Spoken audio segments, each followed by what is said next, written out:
John Ronald Reuel Tolkien est immensément connu pour ses deux romans, Le Hobbit et Le Seigneur des Anneaux. Mais écrire des livres n'était pas son activité principale. Tolkien était professeur de vieil anglais à l'université d'Oxford. Son expertise dans le domaine de la langue et de la littérature vieille anglaise était immense et ses connaissances ont profondément influencé son œuvre littéraire.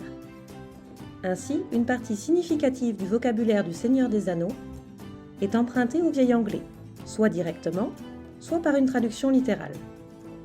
Pour les emprunts directs, il faut aller voir du côté des Rohirrim dans le Seigneur des Anneaux.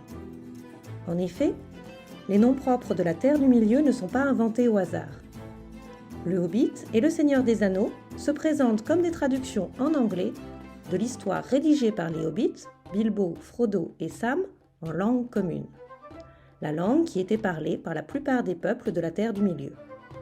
De nombreux noms propres viennent de langues elfiques inventées par Tolkien et sont utilisés telles quelles. Mais les langues apparentées à la langue commune sont rendues dans cette soi-disant traduction par des langues apparentées à l'anglais. C'est ainsi que l'on retrouve du vieux norrois pour la langue parlée à Esgaroth, bourg du lac, Lake Town en anglais, et du vieil anglais pour celle parlée par les Rohirrim.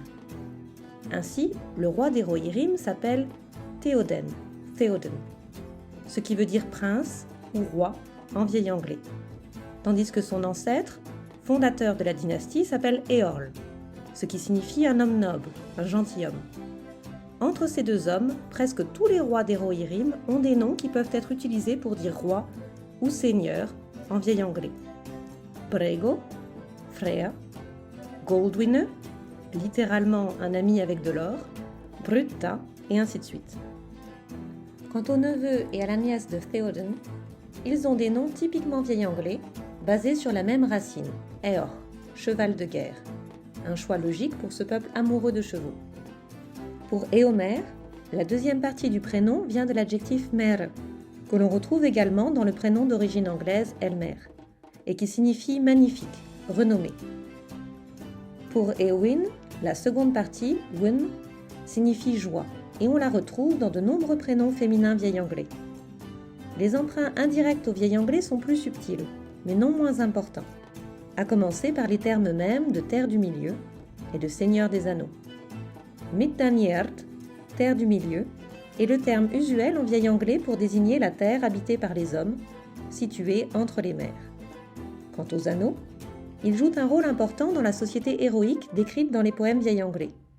Il peut s'agir de bagues, mais aussi de bracelets, de colliers ou de couronnes en matière précieuse. Ils pouvaient être offerts par un seigneur en récompense de services rendus, si bien que dans la poésie vieille anglaise, les seigneurs ou les rois sont parfois désignés comme des donneurs d'anneaux. Bearive. On retrouve aussi comme emprunt indirect les appellations Fléau d'Isildur, Isildur's-Bane et Fléau de Durin, Durin's-Bane, pour désigner respectivement l'anneau unique, qui a causé la perte d'Isildur, et le Balrog, qui a causé la mort de Durin dans la Moria. En anglais contemporain, le terme Bane a le plus souvent un sens figuré, signifiant quelque chose de très désagréable. Mais c'est ici le sens étymologique que Tolkien utilise. En vieil anglais, Bana signifie littéralement tueur. Un dernier exemple est la manière dont Aragorn et de nombreux autres personnages se présentent. Je suis Aragorn, fils d'Arathorn. Cette manière de se présenter est directement inspirée des poèmes vieil anglais, et notamment de Beowulf, où les personnages sont souvent désignés par leur prénom et le nom de leur père, tout particulièrement lorsqu'ils prennent la parole.